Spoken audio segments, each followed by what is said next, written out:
Hi. Hi. How are we today? I'm not really feeling cold. Just figured I'd wear it for some reason. All right, guys. Shit, I promised myself I'd actually start videos in a more impressive way in order to grab viewers. This is the actual note of the day. Fuck, I still can't do this well. Feelings and the conversation with Elise. All right, so I also promised her, and when I told her that I got inspired to write a couple of notes because of her, I actually explained to her how she affected my train of thought, and I actually am listening anytime she's talking. I think that was impressive as a feat for her because maybe she's not used to people like that, or maybe I just don't look like the type that's actually listening because most of the time I want to talk and discuss. But feelings, not my feelings towards her, just feelings in general. So she seems to be moving on the path of discovery when it comes to the self and feel what the world has and explore everything in a tangible way. Well, I'm trying to logically approach life and trying to harmonize with whatever is actually, I want to harmonize the elements that I always keep talking about.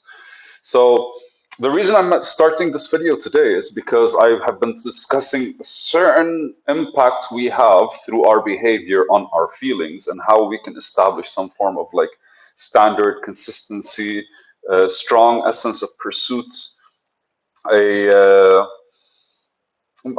more of an engagement, more of a full-on approach and just kind of dumping whatever's inside of our head into the world and finding a way where we can connect with our feelings in order to bring it out. So I figured, man, a couple of conversations I had with her, which triggered me to take notes and actually think of stuff the next day. I figured this would be a good series. Like next three videos are gonna be this. Now remember, I told you if anyone's watching this or anytime you're watching a video, kind of see what shirt I'm watching because I talk until I have nothing left to say, and that kind of goes through maybe one or two or three or four videos.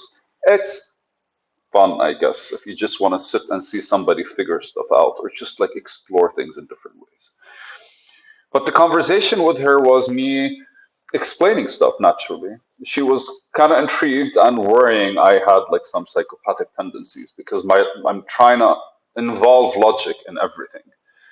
It's funny because I have a friend of mine that like insists that emotions are based in logic, and if they're not based in logic, then they're just toxic.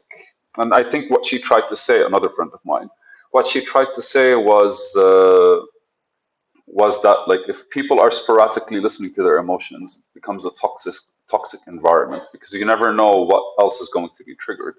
But if there's logic and reason behind the way you're feeling, then ultimately it's an environment where you could actually understand, interact with.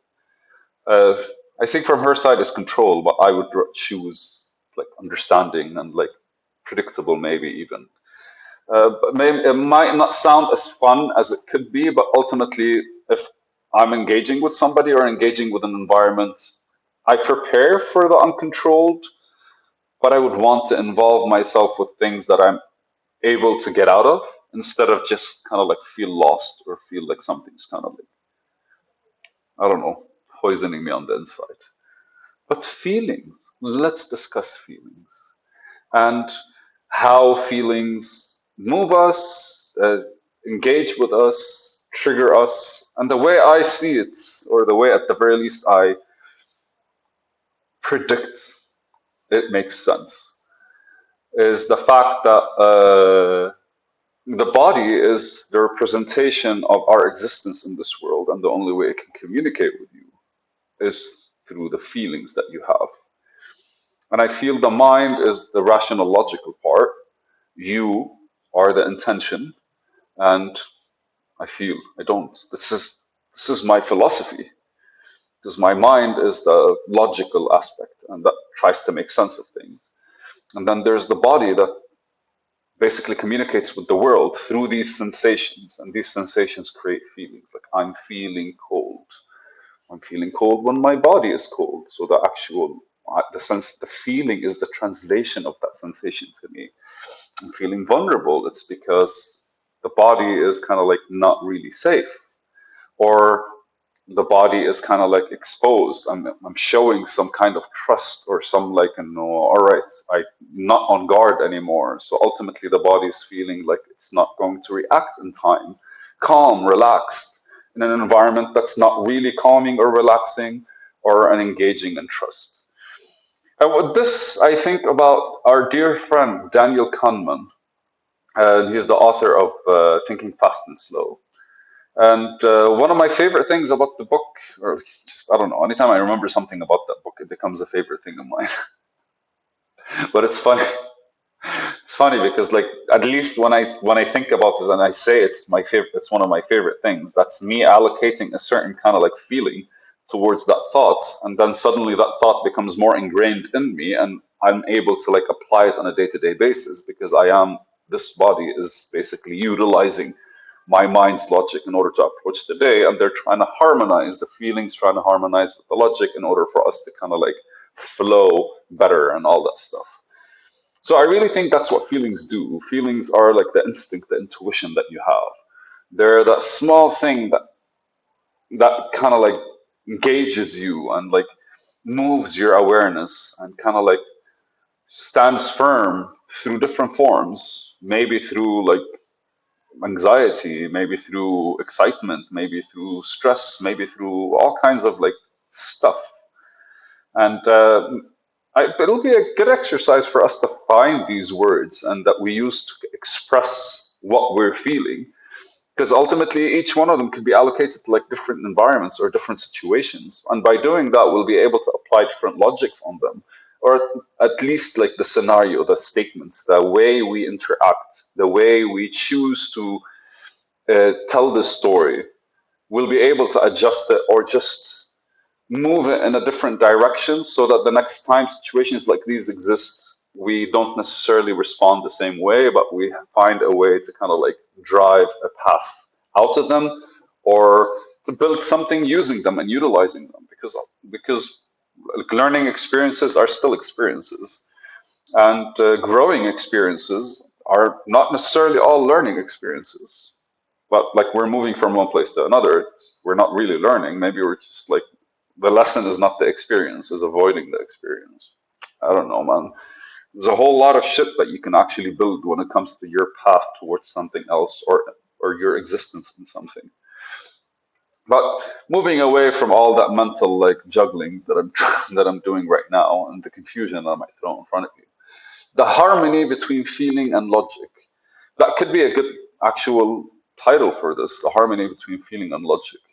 And how she, and every single time I'm explaining something, in order for me to reflect on my behavior, she would always point at the feeling that might be associated with it.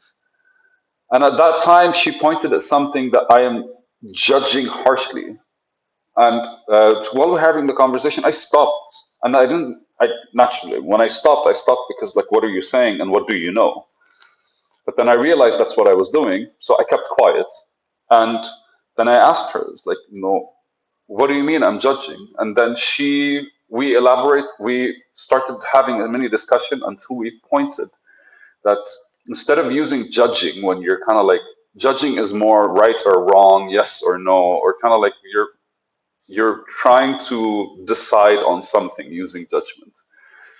And I told her I don't have an alternative word for it because ultimately, and that's what happens when you're judging, you're kind of like making an indirect statement towards something, which is not really cool and which is against my philosophy. But I couldn't, in my head, I don't know how to use a different word. And then she talked to me about a guy that she follows, that she listens to, a teacher, a spiritual teacher that follows. His name is Rob Borbia. He's a British dude or something. But apparently, he talks instead of judgment, he uses the word discerning. And to be able to discern, uh, I don't know, how you look at things or discern the things and their utility within the spectrum of what you do. And to be able to, like, just me being able to use that word is going to take me some practice. But the Discerning in itself actually separates you from whatever is happening and allows you to look at yourself objectively in order to have a subjective experience in a more objective way. It allows you to see the logic, but to also be able to look at the feeling that would come out of it.